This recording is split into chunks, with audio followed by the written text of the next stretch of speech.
was identified as mentally retarded, put back from the 5th grade into the 4th grade, and stayed in that category until I got out of high school. I don't have any college training, but I met a high school teacher who one day changed my life. I was waiting on another student, and when he came in, he said to me, "Young man, go to the board and write what I'm about to tell you." And I said, I can't do that, sir. He said, "Why not?" I said, "I'm not one of your students." He said, "It doesn't matter, follow my directions now." I said, "I can't do that, sir." He said, "Why not?" I said, "Because I'm educable mentally retarded." And he came from behind his desk and he looked at me.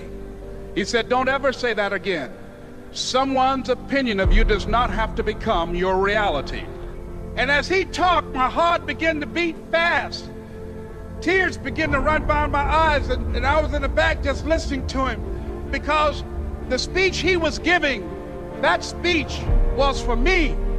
And he said, "Les Brown," he said, "if you want to do anything worthwhile in life, you've got to be hungry." I told Mr. Washington I wanted to become a disc jockey. And so I started working to develop myself. He said, "I want you to practice every day being a disc jockey." I said, "But I don't have any job now." He said, "It doesn't matter." He said that it's better to be prepared for an opportunity and not have one than to have an opportunity and not be prepared.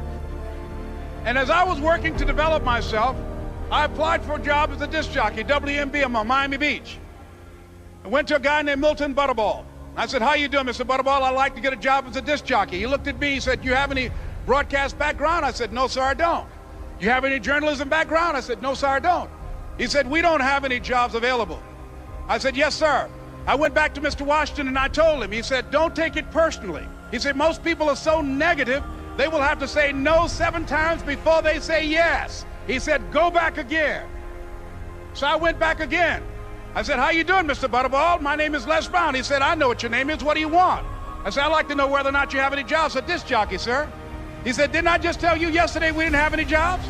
I said, "Yes, sir, but I know whether or not somebody got laid off or somebody was fired, sir." He said, "No one was laid off or fired. Now get on out of here." I came back the next day like I was seeing him for the first time. I said, "Hello, Mr. Butterball, how are you?" He looked at me with rage. He said, "Go get me some coffee." I said, "Yes, sir."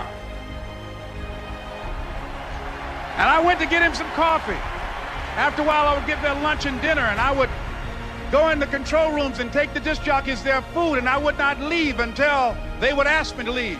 One Saturday afternoon, while I was at the radio station, a guy named Rock was drinking while he was on the air. I was the only one there, looking at him through the control room windows, walking back and forth, young, ready, and hungry.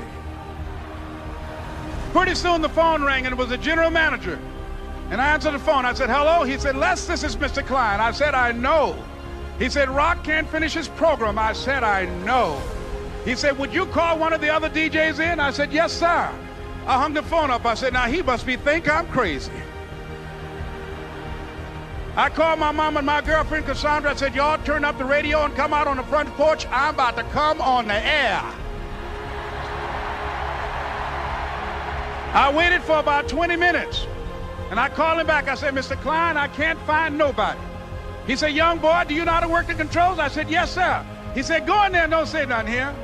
I said, "Yes, sir." I couldn't wait to get behind those controls. I put on an old Stevie Wonder record called Fingertips. I sat down behind that turntable. I said, "Look out, this is me, LB Triple P, Les Brown, your platter playing papa. There were none before me, and there will be none after me. Therefore, that makes me the one and only. Young and single and love to mingle, certified, bona fide, indubitably qualified to bring you satisfaction, a whole lot of action. Look out, baby, I'm your love man." I was hungry. I was hungry.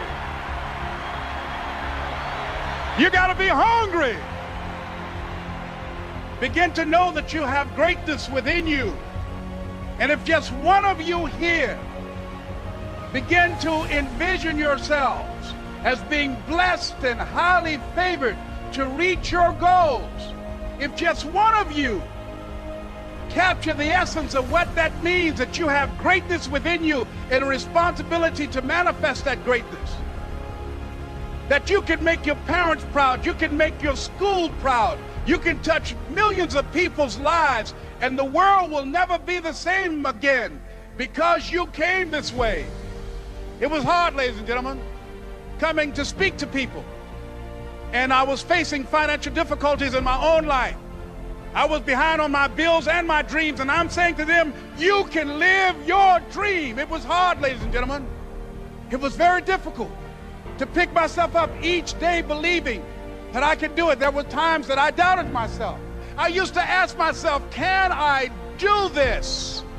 And something said within me, you're the one. Don't give up on your dream.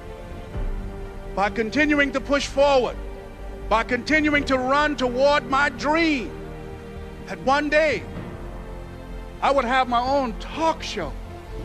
It's a long shot, ladies and gentlemen, from Liberty City, an abandoned building on a floor, never knowing my mother or father. It's a long shot. Being here with you today in this dome in Atlanta, it's a long shot. No college training, labeled educable, mentally retarded, but I kept running toward my dream. Don't stop.